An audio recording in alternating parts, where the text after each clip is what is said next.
ठीक।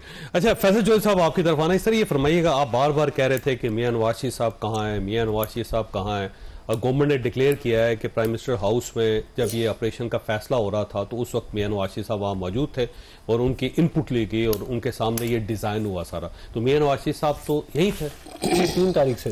3 तारीख। देखिए ये जो गुफ्तगू की जा रही है, ख़ासकर जो वज़ीर इत्तलात है पंजाब की, ये गैर ज़िम्मेदाराना गुफ्तगू है। इस माहौल में इस सारी चीज़ का मैं ज़्यादा बात नहीं करना चाहता, क्योंकि माहौल को एक यकजहती का माहौल रहने दिया जाए।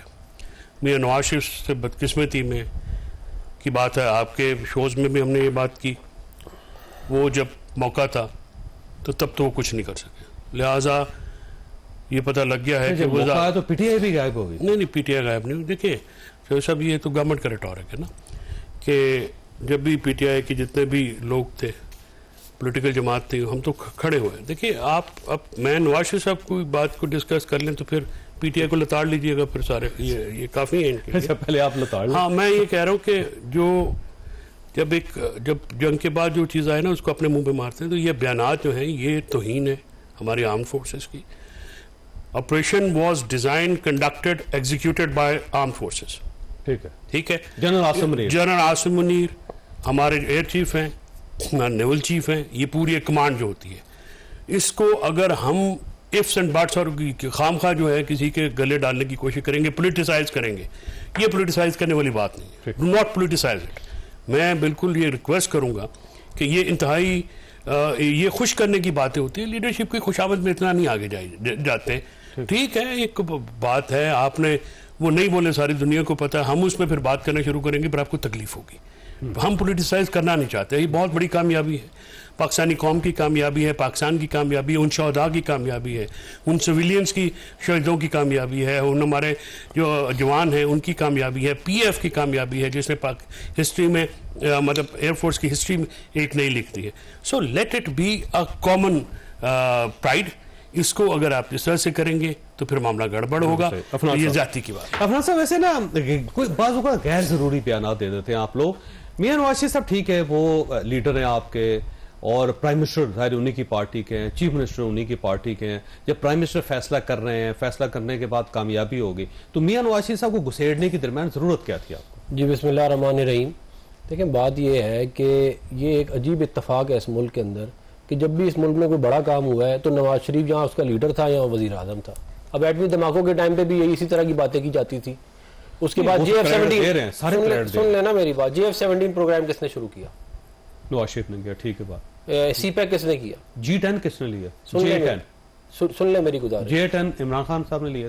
बड़ी लंबी मेरी गुजारिश सुन ले। एक जहाज खरीदना इस तरह, तो फिर ये जो जितने कॉर्वेट्स लिए हैं अभी ये नेवी के और जितने फ्रीगेट्स लिए वो सारे पूरी नेवी की मॉडर्नाइजेशन को आप उठा लें पिछले 10 साल में हुई है। सारे उस 2013 की 18 की डील्स है। इवन हैंगर क्लास सबमरीन की डील भी 2017 में हुई हुई है। बात ये है कि देखें ये आवाम, ये हम इसलिए नहीं करते कि कोई, ये आवाम को पता होना चाहिए कि किसकी लीडरशिप के अंदर मुदब्बराना फैसले किए गए जिसकी वजह से मुल्क को फायदा हुआ। मियाँ साहब ने ये तो नहीं कहा ना कि मैं क्या करता उन पर हमला कर देता।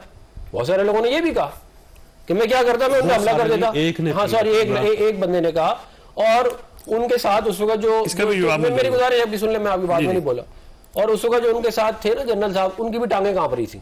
असल में मसला ही है था। नहीं असल मसला ना करें ना, फिर आप वज़ीर आज़म बाजार से उस्मान ना लिया करें। बात ये है कि ये अच्छा ये आपने फैसल भाई 2 मिनट रुक जाए ना, मैं अच्छा चले देखें ये एक ज्वाइंट एफर्ट थी, इसमें कोई शक नहीं है, हम किसी से किसी का क्रेडिट नहीं ले रहे, मगर आप पॉलिटिकल लीडरशिप का क्रेडिट भी किसी को नहीं दे सकते। मियां नवाज शरीफ साहब जो है वो उसके हेड है, क्या कहते हैं, पूरी लीडर जो इस वक्त जो भी सिस्टम है इस मुल्क के अंदर, तो इसमें कोई बुराई नहीं है। और मियां साहब वॉज देयर, उन्होंने अपने ताल्लुकात इस्तेमाल किए, उन्होंने जहाँ जहाँ वो डिप्लोमेसी में अपनी इनपुट दे सकते थे उन्होंने दी, उन्होंने स्ट्रैटेजी के अंदर अपनी इनपुट दी। और अच्छा देखें, वैसे देखें अफनान साहब, मियां नवाज शरीफ साहब का एहतराम करते हैं, 3 बार वो प्राइम मिनिस्टर रहे हैं, आपकी पार्टी के लीडर हैं, बड़े बड़े काम किए उन्होंने पाकिस्तान में, इसमें कोई शक नहीं है।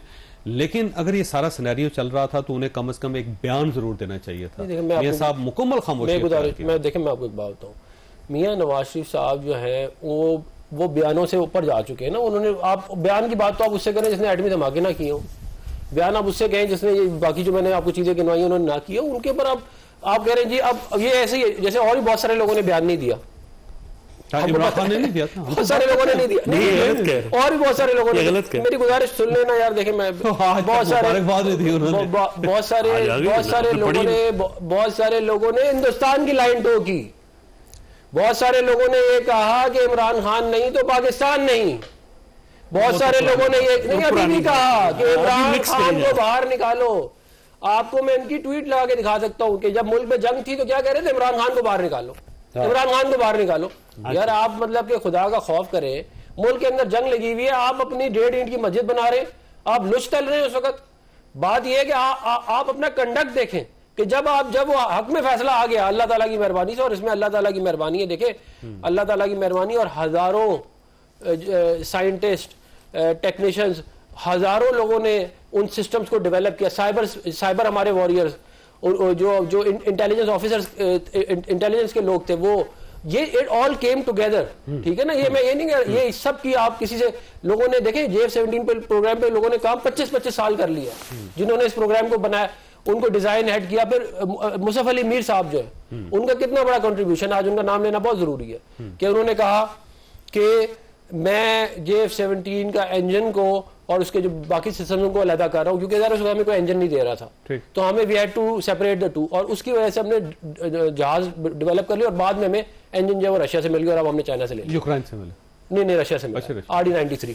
अच्छा, बात मैं ये मतलब ये मैं एक बात बता रहा हूँ, इसके अलावा और बड़े लोगों की कंट्रीब्यूशन है इन प्रोग्राम्स के अंदर, जिन्होंने बड़ी अपनी जानें लगाई है। अच्छा, मैंने ब्रेक ले लिया, क्रेडिट नहीं ले रहा, हम सिर्फ ये बात कर रहे हैं कि जिसने जितना किया वो उसको। अशरफ मलिक साहब, आपके पास एक सवाल छोड़ के जा रहा हूँ कि ये फरमाइएगा कि बार बार मोदी जो है वो तकरीरें कर रहे हैं, वो कौम से खिताब कर रहे हैं, अब वो एयर बेस पे गए जहां पे S-400 था, और उन्होंने ये साबित करने की कोशिश की कि यहाँ कोई लॉस नहीं हुआ, स्ट्रिप्स महफूज हैं, S-400 महफूज है, और साथ साथ वो ये भी कह रहे हैं कि हमने पाकिस्तान को बहुत मारा।